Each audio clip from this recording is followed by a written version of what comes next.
Welcome to the Straight Up 30, where we make policy make sense in 30 minutes or less. And today we're here to talk about a really interesting policy duel of sorts down at the Colorado Capitol that deals with the construction of new data centers in Colorado. And to talk about that, we have Senator Cathy Kipp from Fort Collins here with us today. Senator Kipp was recently elected as the new Senate President Pro Tem, so congratulations on that. Thank you. She is also the sponsor of Senate Bill 102, which is one of the two dueling bills working on this issue. So, Senator Kipp, thanks for joining us. Well, thank you for having me. So maybe you could help us just initially set up the situation at the Capitol. There was a lot of coverage of it early in the session back in January, and people sort of were looking at this and saying, oh, it's going to be kind of the King Kong versus Godzilla fight of the session when it comes to the data centers issue. And now it has sort of started to play out, well, as it's playing out. Maybe you could give us an update on where things stand now. Yeah, so where things are now, we have Senate Bill 26102, which honestly, we started working on this right after the session ended last year because it's a big, complicated topic, and we are still continuing to work on it and to herd the cats.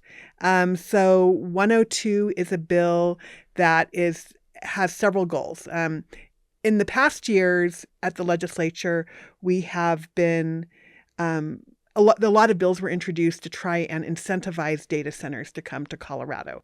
And those bills typically failed. And there are like 37 states out there that do have data center incentives. And I think that's one of the biggest stumbling blocks that we're having in this debate. So my bill has been named sort of or nicknamed the guardrails bill. And the other bill has been nicknamed the industry bill. So that's sort of the two bills. The other bill is HB 261030. So one bill starting in the House, my bill starting in the Senate. And yeah, it's been a really interesting conversation. We've met with the sponsors of the other bills. Our coalitions have worked together.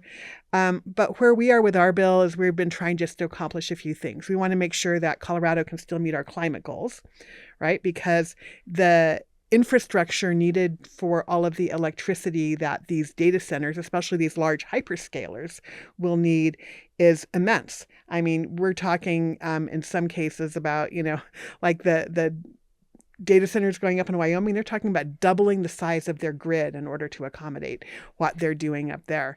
And here, Xcel already has rate cases out there to say, hey, we need to get ahead of the data center boom. We need to serve these customers. And so we want to expand the size of our grid, which means that they are going to charge you and me as the ratepayers money, because that's how Xcel gets money, is to expand their grid, right? That's how the utilities work.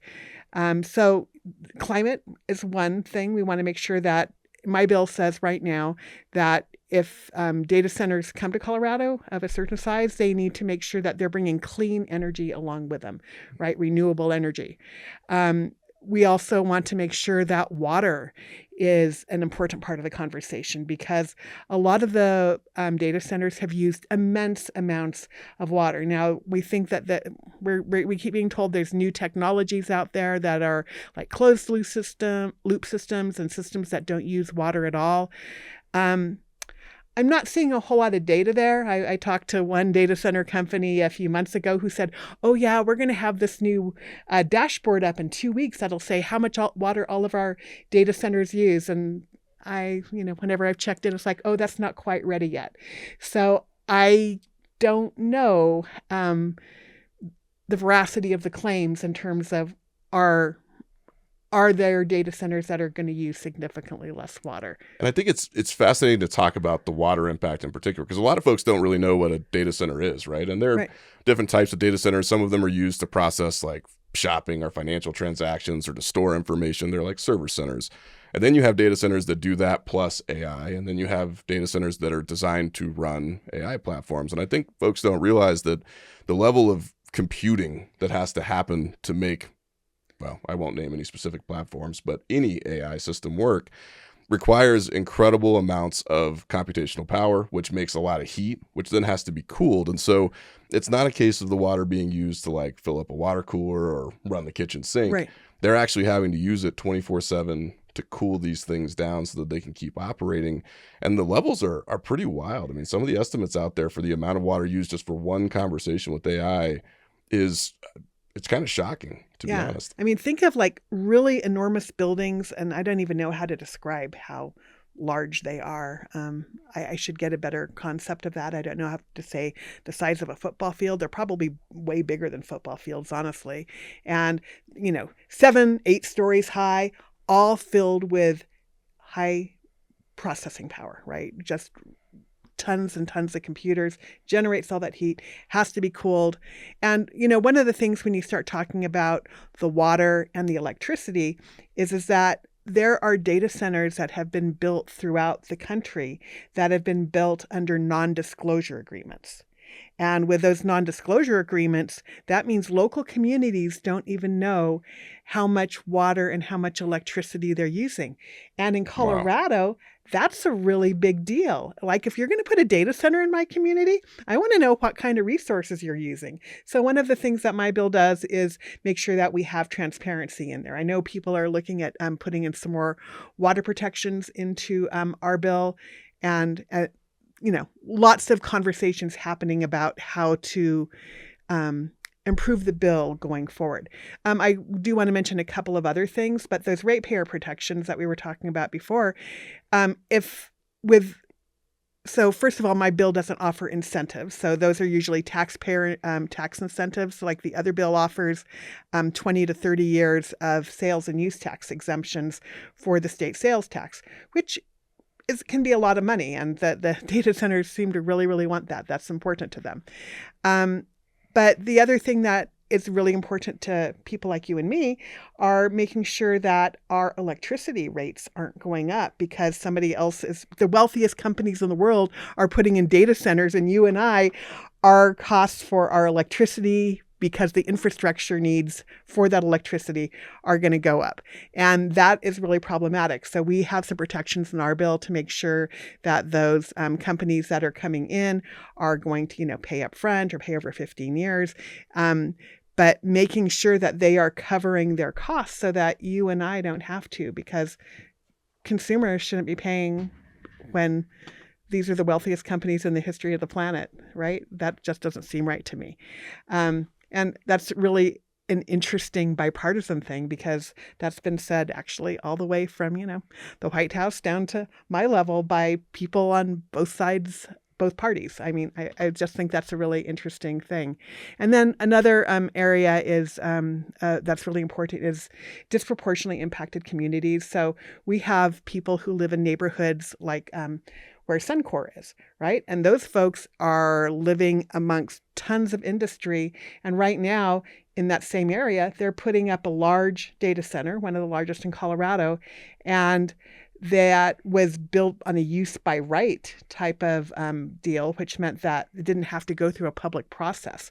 And those neighbors are angry. I went to a community meeting there last month. Oh my gosh, those people were as angry as anybody I've ever seen about what is going on in their community. But you have a data center being built next to like a senior living facility and an affordable housing.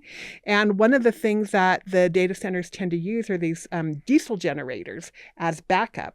And we want to make sure that if those diesel generators are being used, and one of the things in my bill is like, you're going to make sure that you have the cleanest diesel generators possible. There's levels of diesel generators. And because they are very polluting and they're very noisy and they just, mess up your air. And let's make sure they're only being used like when you absolutely need them, not being used as like, oh, well, we don't have enough energy right now, so we need to supplement with this. That's not the appropriate use for that type of thing. Right. And so, I mean, you've got all of this stuff laid out in 102 that says these are the restrictions that we need to have in place to protect communities and the environment, right? Right. And then on the other side, just to sort of set this up a little bit, you've got House Bill 1030, which you mentioned, which is really, I mean, it does include some requirements that certain restrictions be met in order to get those tax incentives that you mentioned, but really is centered primarily around providing incentive structures to get more data center construction going on to take advantage of the industry as it grows. Correct. And I guess I will say the thing about the data center incentives bill is that it was also stakeholdered with some of the labor groups. And the labor groups have the argument where they say, well, you can't, our bill does have labor standards into it, but they're saying, well, you can't enforce labor standards.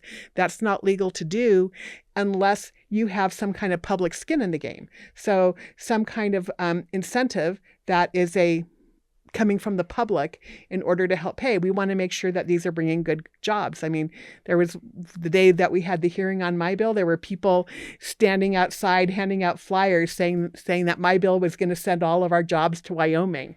Now, I think that there's a lot of hyperbole that goes on here, right? People say, oh, you're going to shut down whatever industry because you're doing this bill and you're going to make the requirements too strict. You're going to make it, but we cannot compete with a state like Wyoming, right? Wyoming doesn't care about the clean energy standards, frankly. Maybe they care about the water. I don't know about that. But they also are probably going to be willing to offer much larger tax incentives. And frankly, our state, our budget is in a death spiral. We cannot afford to offer huge tax incentives. So that's sort of where we are right now. Sort of labor in the industry is on one side, and a lot of the environmental groups and people who care about ratepayers and so forth are on the other side. And it's really an interesting dichotomy. And I just keep on saying, the moment for data center incentives has passed. While all of these states have offered them, a lot of them are now looking at repealing them, because what they have found is that they target them out like for 3 years, and they say, okay, well, this is on track for 3 years. And then what happens in year 4? They explode. And states are now giving away billions of dollars instead of having that as revenue. And you say, okay, well, what's wrong with that? Because, it's bringing business. Well, data centers don't generally tend to bring that many jobs, right? The construction industry is really interested in them because they bring construction jobs. They're construction projects primarily, right? The buildings themselves don't require a ton of employees to run. Right. But, there are some that say, oh, yeah, but some of them have cafeterias. There are people who are actually working in them. Okay, maybe that's true. It's really hard to know until we are collecting more data. But there was one example of a data center, I believe, being built in Illinois under some type of tax incentive. And the average tax incentive per job created was like $1.2 or $1.7 million per job. And you're like, are you kidding me? How is that at all acceptable? So anyway, a lot of the jurisdictions that states and municipalities that have put out those tax credits are now looking at repealing them because they're saying this just really isn't helpful to us. And how much of that do you think is because it's just so poorly understood as far as long-term impact? So some of the other states you mentioned, Virginia, for instance, has had a lot of conversations around the way that energy prices have increased after the construction of all these data centers. Illinois created an incentive program and then backed off of it and said, well, maybe we need to study this a little bit more before we understand it. And it's kind of one of those interesting political issues where you have this really rapidly developing technology and behind it a huge industry, right? This is north of $1 trillion a year now, this industry. And we don't really have a full concept of how it impacts communities or the environment in the short term, but definitely not in the long term. And then you've got these competing political interests fighting it out. And somewhere in there, unfortunately, folks like you are trying to find a balance, which has got to be a really difficult thing to do. It is a real challenge to get a bill through the Capitol, right? So both of the bills in the Capitol are being sponsored by Democrats right now. There aren't any Republicans on them. That's not for lack of asking, by the way. I would be more than happy to make my bill bipartisan. But I've also kept the extra spot on my bill. So every bill that goes through the Capitol can have 2 Senate co-primes and 2 House co-primes. And I've kept that second spot in each chamber intentionally available. And I've told the sponsors this of the other bill. It's like, if you guys want to come and join me, let's find a path forward so that we can figure out together. Those spots are available on the bill, so you can have your name on it too. But we have not, we're continuing to have conversations and continuing to figure out how we want to proceed there. But it's been a real challenge. I bet. I mean, and the backdrop to that is the budget situation, which you mentioned earlier. So you're talking about a tax incentive structured that, at least according to the fiscal note, is somewhere in the neighborhood of like $77 million next year, which, in the context of the overall state budget, if things were great, maybe we would look at, but in the context of $1.5 billion deficit, starts to get fairly complicated.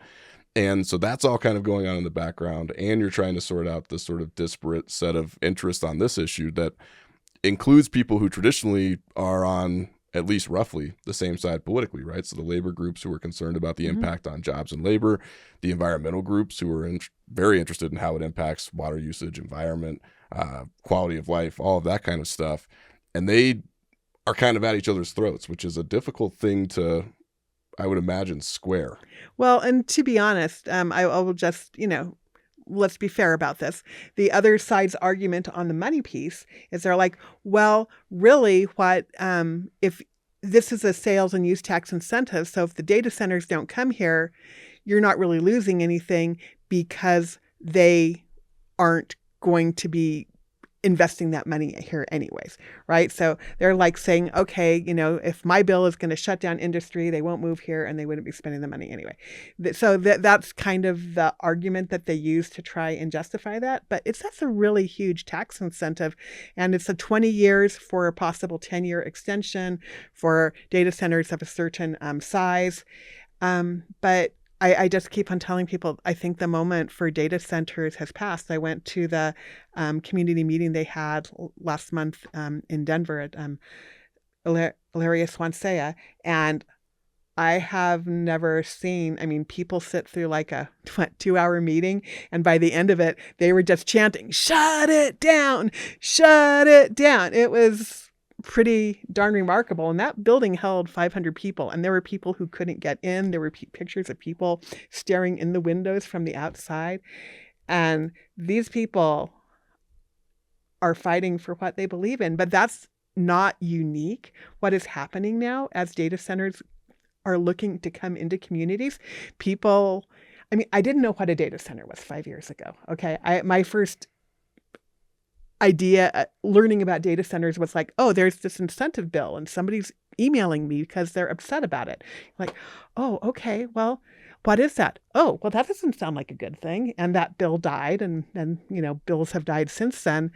So I don't think most of us knew what they are. And to your point, they are just developing at this frenetic rate, right? And AI, if you just look at AI tools, they're also developing at a frenetic rate, which means they need all this capacity. And I think a lot of people are asking the question, well, is there an AI bubble, right? There's a lot of speculative shopping going on because data centers want to come and locate where there is energy and where there is water and where there are communities that are going to let them come in and do this, and they want the tax incentives. And so that's what they are looking for. But there's also, and they want there's a lot of speculative shopping. And so just because they're coming and saying, well, what would it look like?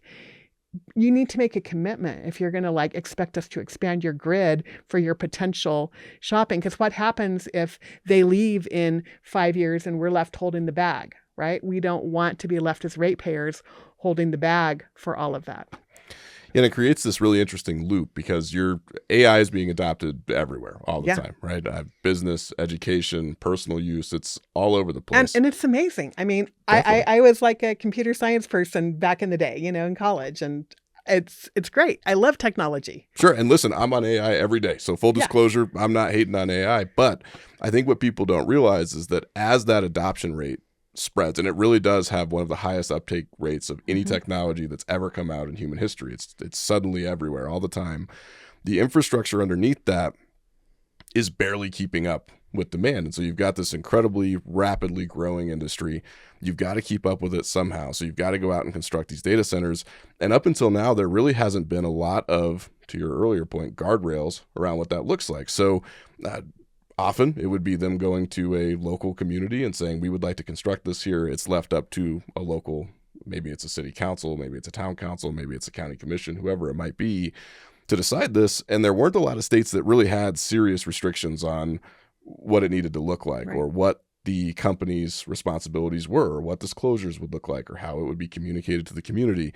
It was just sort of a free-for-all. And so now we saw this huge expansion, and now there is an incredible, well, I wouldn't say it's a pushback, but it is a response by state governments to start putting some guardrails on it and thinking through how do we do this in a sustainable way long term? Because I think the truth is this isn't going away. It's not going to slow down. It's not going to reverse course.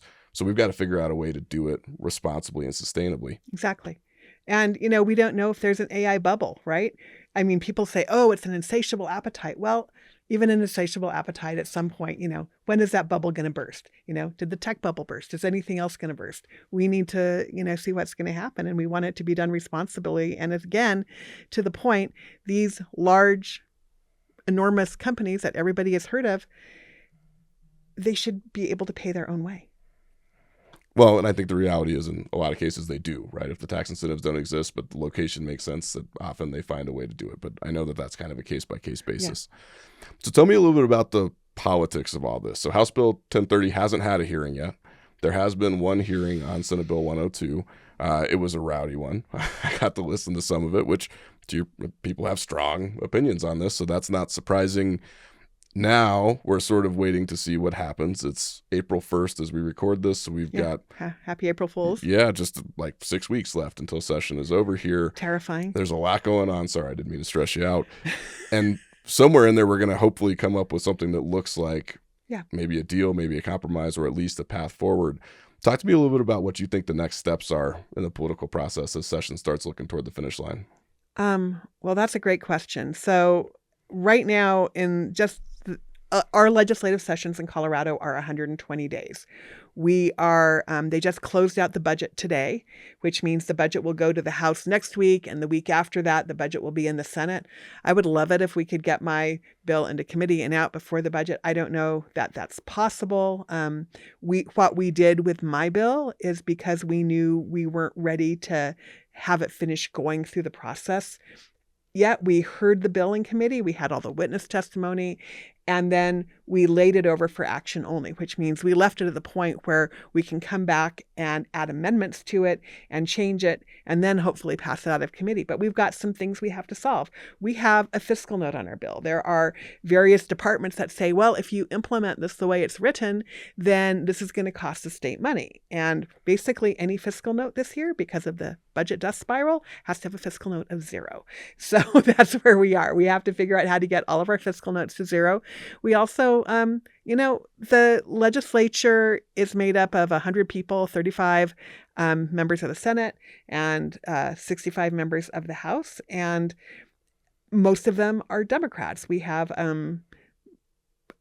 we don't have a supermajority, but we have a large number of Democrats. And Democrats are not going to be really comfortable if labor is all out opposed. So we have to figure out a path to fold in labor and get labor on our side, because right now labor is frankly opposed to my bill because they're worried that the strict energy requirements and the renewable energy is going to say, oh, well, this isn't possible. Now we disagree. We think it is possible. But those construction jobs you're talking about, and even though construction jobs are temporary jobs, if you are a construction worker, your life is a cycle of temporary jobs, right? So we're not trying to close down industry. That is not the intent. We think that these can be done. There's a really good example of Excel having a, sort of essentially a carbon-free deal going in Minnesota to build a data center. So we are trying to follow all of the paths and all of the various tentacles to see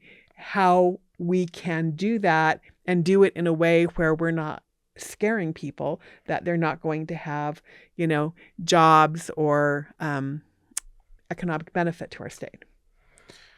Yeah, and I think it's going to be an interesting sort of, it'll be a puzzle for you to solve when it comes to how to square all those interests, especially between labor and the environmental groups who are coming at it from very different angles. But I think probably there is a path in there to get everybody on the same page, even if it means you have to come back and revisit it next year or the year after. Right, but I think we're going to do something this year because let's be honest, if we continue to not pass anything, data centers will continue to develop in Colorado with no guardrails.